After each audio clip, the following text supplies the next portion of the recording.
Tensions flared on Monday between Azerbaijan's President Ilham Aliyev and European Parliament President Roberta Metsola at a high-level political summit held in Armenia. EU trade chief is scheduled to meet his US counterpart on Tuesday, a few days after Trump threatened the EU with 25% tariffs. US President's decision to slap 25% tariffs on EU cars is aimed squarely at German car makers, German MEP Bernd Lange told Euronews. A heated verbal clash between Azerbaijan's President Ilham Aliyev and European Parliament President Roberta Metsola erupted on Monday at the European Political Community Summit in Yerevan. During his intervention, Aliyev accused the parliament of, quote, spreading slander and lies about Azerbaijan and of sabotaging the peace process with Armenia over the disputed region of Nagorno-Karabakh. This gathering, instead of supporting the peace process, prefers to sabotage it. Since May 2021, 6 months after the end of the Second Karabakh War, until 30th April 2026, European Parliament adopted 14 resolutions full of insults, lies about Azerbaijan. Just imagine, 14 resolutions in 5 years, kind of an obsession. Metsola responded sharply to the remarks made by Aliyev. I think meetings with a degree of disagreements are always healthy, but I would like to quickly respond and underline that the European Parliament is a directly elected democratic body with resolutions that are adopted by majority, understanding that the outcome might be uncomfortable for some, but we will never change the way we work and defend the positions that we take. The exchange comes days after Azerbaijan's parliament said it would cut ties with the European Parliament, accusing it of waging a, quote, smear campaign. The EU's Trade Commissioner is set to meet his US counterpart on Tuesday in Paris amid rising tensions over tariffs. EU Trade Chief Maroš Šefčovič is scheduled to meet US Trade Representative Jamieson Greer a few days after the US President said a 25% tariff would be placed on cars imported from the EU. Sources told Euronews, however, that Tuesday's meeting was planned prior to Trump's latest tariff threat. The move would be in breach of a US-EU trade deal that was agreed last summer, which caps US tariffs on EU goods at 15%. It led to the European Commission reiterating on Monday that if the US takes measures that are inconsistent with the deal, all options would remain open. Trump's threats followed criticism from German Chancellor Friedrich Merz over the US's stance on Iran and came as Washington announced it would withdraw 5,000 troops from Germany.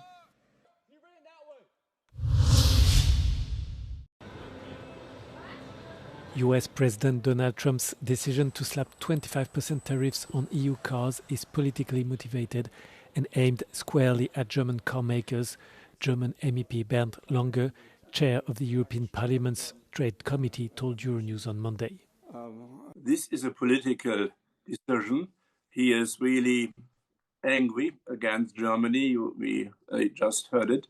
And I'm convinced that in this context, he also targeting specifically German car manufacturers. And this will perhaps lead to an extra tariff volume from about 15 billion. So that's really serious.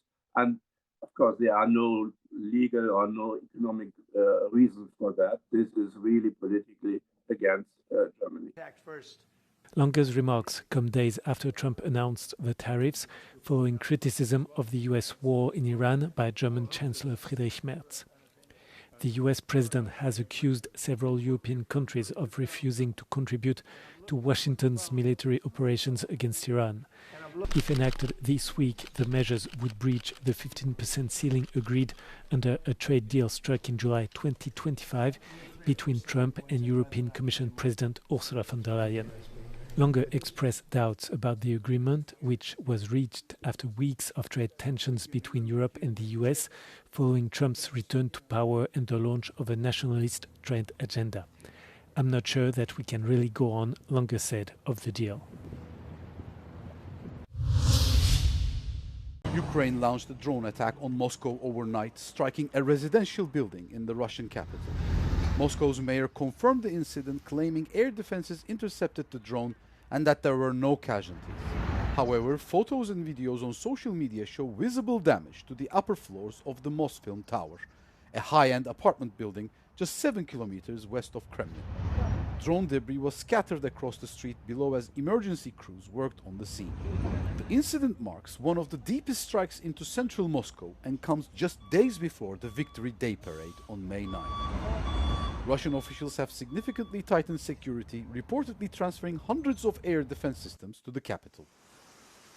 The Kremlin announced this year's parade will be significantly scaled back due to the current operational situation.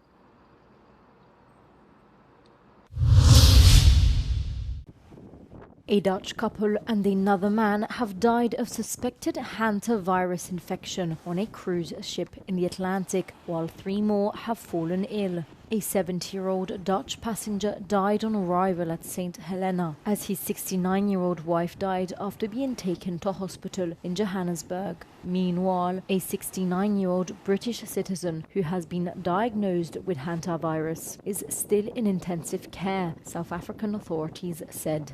2 crew members aboard the ship are also ill. Local authorities have boarded the ship to examine those showing symptoms, according to the shipping company, while the ship carrying 150 passengers and 70 crew members, which left Argentina 3 weeks ago, is moored off Cape Verde.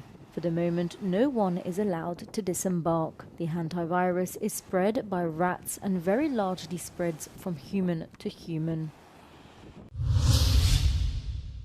Former New York City Mayor Rudy Giuliani is hospitalized in critical but stable condition, a spokesperson said on Sunday.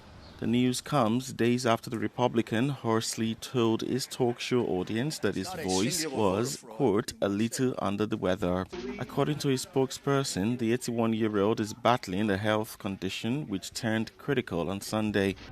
Reacting to the news, U.S. President Donald Trump, whom Giuliani has been a longtime supporter of, described him as a true warrior and the best mayor in the history of New York City by far. As Trump's personal attorney and advisor, Giuliani became a vocal proponent of the president's allegations of fraud in the 2020 election, won by Democrat Joe Biden. Giuliani served 2 terms as mayor of New York City, most notably leading the city through the 9/11 attacks, earning him the nickname America's Mayor. 9 artifacts dating from the 2nd to the 7th century are being returned to Uzbekistan after being recovered by the Metropolitan Police in London. The items were seized in November 2025 during an investigation codenamed Operation Inherent Vice, after being illegally exported from the country. They were presented at the Uzbekistan embassy in London before the transfer. The objects include statue heads and fragments of gypsum frescoes linked to periods associated with the Bactrian and Kusan empires. Obviously, the message is historic, is cultural, is a lot to do with the historical memory of the Uzbeki people, and might serve as a message for more and more such artifacts to head back to their home country. The handover took place during an international cultural event in London, linked to the anniversary program marking 690 years since the birth of Amir Timur. Discussions during the event focused on international cooperation to prevent the illicit trafficking of cultural property and to strengthen legal frameworks for its protection. The artifacts will be transferred to the Center of Islamic Civilization, a newly opened museum and research complex in Tashkent. The center states that the items will be preserved, studied and displayed as part of its collection. Hurmatli prezidentimiz alohida bizlarga topshiriq berdilarki va alohida guruh tuzdilar, buni qaytarish kerak dedilar. Va mana qarang, u kishining shaxsiy tashabbuslari bilan 2000 ga yaqin madaniy merosimizni qaytarilgan. Representatives of the center say efforts to recover additional artifacts will continue through cooperation with museums, galleries and auction houses. At the Foundation Bayer outside Basel, visitors are swapping their usual attire for swimming costumes. The Swiss Museum invited art lovers to browse its galleries in their swimwear. Those who braved the unusual dress code were granted free entry, saving the usual 25-franc fee. Some visitors even donned swimming caps and walked around barefoot, taking time to sunbathe in the museum garden.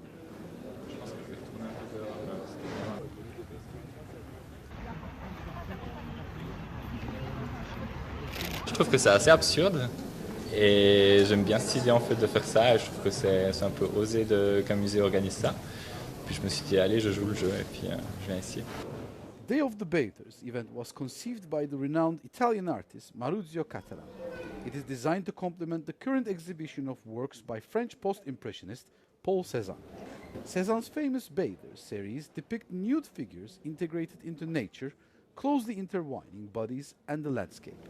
The museum says the unusual setting opens a dialogue between art and the viewer, introducing a touch of humor and freedom. He wants to be inspired by the nature and expose that organic experience of the nature, of the people. And I feel that dressing as swimwear, it's close to that because you are almost naked. Many attendees agreed that the concept successfully breaks traditional museum codes. Organizers hope the playful invention will continue to encourage people to step out their comfort zones and experience art in a completely new way.